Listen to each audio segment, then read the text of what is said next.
Prayag Shukla ji, and we are so fortunate that he is with us and he is going to recite poem. Thank you everybody for coming in a short notice. There's one young Shrota. Palak is here and we are going to start now his poetry. Yes sir. मुझे मुंह खोलना पड़े। मैं आप लोगों को एक कविता सुनाऊंगा, एक गीत कहना चाहिए। ये गीतांजलि से है, रविन्द्रनाथ ठाकुर की गीतांजलि से। ये मेरा ही प्रिय गीत नहीं है, बहुतों को बहुत प्रिय है, इंक्लूडिंग हमारे अपने देश के लोग, बांग्ला भाषी, विदेशों में भी इसको मैंने पाठ करते हुए लोगों को देखा है। Once I was in Budapest, शायद 2012 में। वहाँ कई देशों के लोग थे यूनिवर्सिटी में और सबको ये बहुत अच्छा लगता था। वो जितनी भाषाओं में पढ़ा गया सबको बहुत अच्छा लगता था। फिर लोगों ने बताना शुरू किया कि उनको क्यों पसंद है। और विलियम रेडिशी, ऐसा ही कुछ उनका नाम होगा उच्चारण में, जिन्होंने रविन्द्रनाथ की गीतांजलि का एक नया अनुवाद किया अंग्रेज़ी में, जिसकी बड़ी प्रशंसा हुई। क्योंकि रविन्द्रनाथ ने जब इसका अनुवाद किया था अंग्रेज़ी में अपनी कविता का, तो जाहिर है कि भाषा बदलती है, वो पुरानी अंग्रेज़ी आप कह सकते हो। तो कई लोगों ने नए अनुवाद भी किए हैं, उनमें उनका अनुवाद बहुत अच्छा माना जाता है। उनको भी मैंने कविता सुनाई थी और उन्होंने कहा हिंदी थोड़ी बहुत जानते थे कि बांग्ला उनको आती है, कि फिर मुझसे बोले कि अरे वो तो ये कविता मुझे भी तो बहुत पसंद है, ये गीत जो है। तो गौरी शंकर जी और आप सब लोगों के साथ आज इसको पढ़ते हुए बहुत प्रसन्नता है मुझे। मैं बहुत दिनों से सोचता था कि अलग से इसका एक पाठ करूं और वो रिकॉर्ड कर लिया जाए। तो अब मैं पढ़ता हूँ। बांग्ला में इसकी पहली पंक्ति है, तखुन रात्रि आंधार होलो सांग होलो काज। और अंग्रेजी में जो रविन्द्रनाथ ने इसका अनुवाद किया था, उसकी शुरू की पंक्ति है, the night darkened our days works had been done. ये पहचान के लिए बता रहा हूँ आपको। और अंग्रेज़ी गीतांजलि में 103 गीत उन्होंने चुने थे, क्योंकि बांग्ला गीतांजलि बड़ी है, उसमें से 103 उन्होंने चुने थे। तो अंग्रेज़ी गीतांजलि में इसका नंबर 51 है।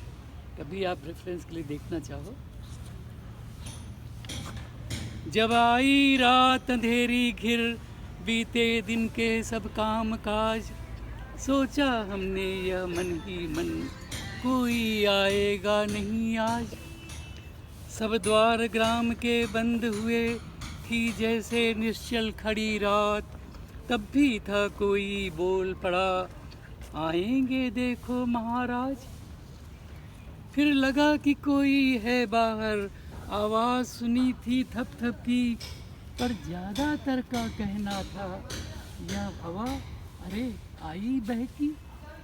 हम दीप बुझा अपने घर के शैया पर चले गए सोने, पर तब भी कोई कहता था, क्या पता दूत ही हो अब की। जब बीत चली थी अर्धरात्रि, सोए थे गहरी निद्रा में, तब शब्द हुआ ऐसा जैसे हो काले मेघों का गर्जन। लो हमको करती सावधान, थर थर करती डोली धरती, तब भी कोई था बोल पड़ा, यह पत्थर पहियों का घर्षण। हम इतना कह निश्चिंत हुए, कुछ नहीं मेघ करते गर्जन। तब भी थी रात अंधेरी, पर बज उठी कहीं से थी भेरी, जागो जागो सब जाग पड़ो, अब करो नहीं बिल्कुल देरी। डर कर छाती पर हाथ रखे, सोचा यह कौन भला आया, जन दो जन तब यह बोल पड़े, ध्वज राजा का है फहराया। दौड़ो दो सारे दीप बार हो, स्वागत आए हैं राजा, जो भी है जल्दी से लाओ, बज उठे आज बाजा गाजा। क्या भाग्य कठिन आती लज्जा, है कहाँ रे कोई सज्जा, है कहाँ यहाँ गाजा बाजा। तब कानों में कह धीरे से, थे गए अरे वे जन दो जन, छोड़ो यह व्यर्थ न हो निष्क्रिय, तुम करो नहीं कोई क्रंदन। है रिक्त हाथ तो रहने दो, इनसे ही कर लो अभ्यर्थन। खोलो खोलो सब बंद द्वार दो, अपने अपने शंख बजा।